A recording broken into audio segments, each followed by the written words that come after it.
You ever been pushed so far, so constantly tormented, that your brain stops thinking in words and starts thinking in plans?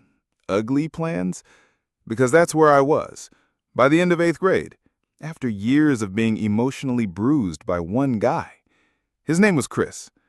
But what I left in his locker one morning, it left him crying down the hall, and he never messed with me again. If you've ever wanted to see justice served cold, or in this case, sun-rotted, smash that like button, subscribe for more stories like this, and get ready, because this one's not just revenge, it's the kind of payback you can smell. For years, I was invisible in the worst way possible. Not in the no one sees me way. No, he saw me every single day. Let's call him Chris. Though if you've ever had a bully in your life, you already know exactly who I mean. That smug grin, the need to humiliate you just to get his daily ego boost. I met Chris in late elementary school, and by the time middle school rolled around, it was like I had a neon sign above my head that said Target. He tripped me in the hallway, laughed when I dropped my tray in the cafeteria, gave me new nicknames every week, most of them cruel, some just gross. The worst part? He made sure people watched. It wasn't enough to mock me in private. No, he fed off the attention, the laughter of others. And I was just the fuel. By 8th grade, I'd stopped telling teachers. They shrugged. Ignore him, they said. Easy for them to say. They didn't sit alone in a lunchroom filled with whispers. And then, one day, something inside me just snapped. It started innocently. I was looking for my neighbor's lost parrot, of all things. The bird had flown onto our property, and while searching under trees and bushes, I saw something strange half buried in the leaves. I got closer. It was disturbing. The bottom half of a small animal, maybe a muskrat, a groundhog.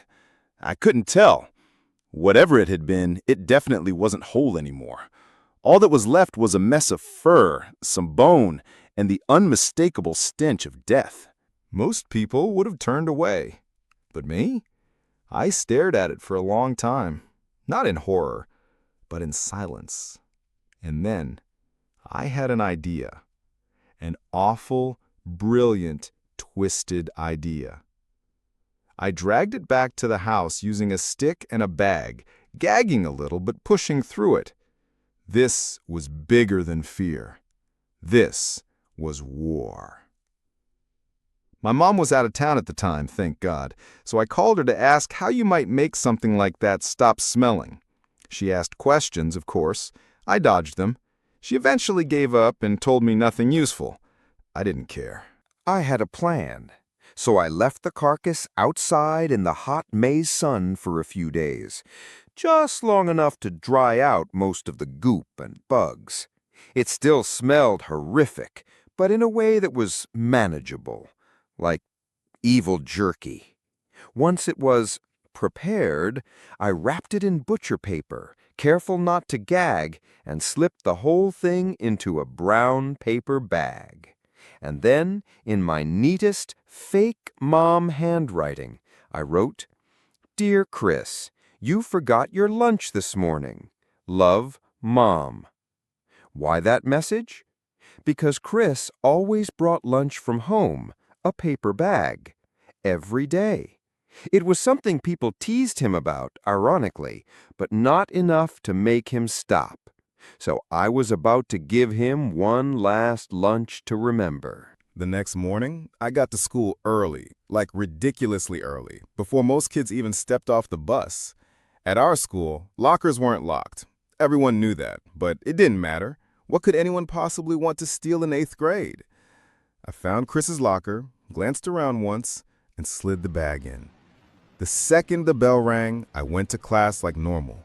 Heart pounding, hands sweaty. My ears were on high alert, waiting for it. And then, it happened. One floor below us, a blood-curdling scream echoed through the hallway.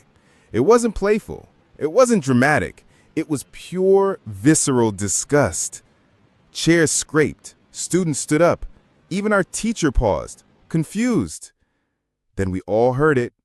someone sobbing. We rushed to the hallway, and there he was, Chris, the mighty, cruel, unshakable Chris, walking down the hallway, crying. Not just watery eyes, full-on sobbing, his face contorted, holding the brown bag at arm's length like it was made of fire. The butcher paper had come loose, fur hung out the side. Someone shouted, "What the hell is that?" Someone else puked. I could barely hold in my grin. Chris looked destroyed, pale, shocked, like he just watched a horror movie starring his lunchbox. And here's the thing. I didn't even try to hide that I did it. People asked me. I shrugged, smirked, didn't say no. Word got around fast. The principal called me in, gave me a lecture I can barely remember because all I could focus on was the little note she held, my Dear Chris lunch letter. She gave me a day of in-school suspension. I asked her if I could negotiate for half a day, since, it was only half a rodent. She didn't laugh, but I did. Chris never touched me again. Not a whisper, not a shove. He wouldn't even make eye contact. Whatever power he thought he had over me, it died that day, right along with whatever creature was in that bag. The best part? I didn't just win. I ended it on my terms. I took years of silent humiliation and returned it with one deafening scream. Sometimes revenge isn't loud. Sometimes it smells like rotting fur and comes wrapped in love from Mom. People say don't sink to their level, but sometimes they're not deep enough to reach. Sometimes you gotta dig a little darker to plant the seeds of peace. And sometimes it's okay to be the reason a bully has trust issues with lunch bags. If this revenge hit you right in the soul, hit that like button and drop a comment. What's the pettiest or most epic revenge you've ever seen? And hey, if you want more emotionally twisted, deeply satisfying Reddit revenge stories, subscribe and turn on the bell so you don't miss what's coming next.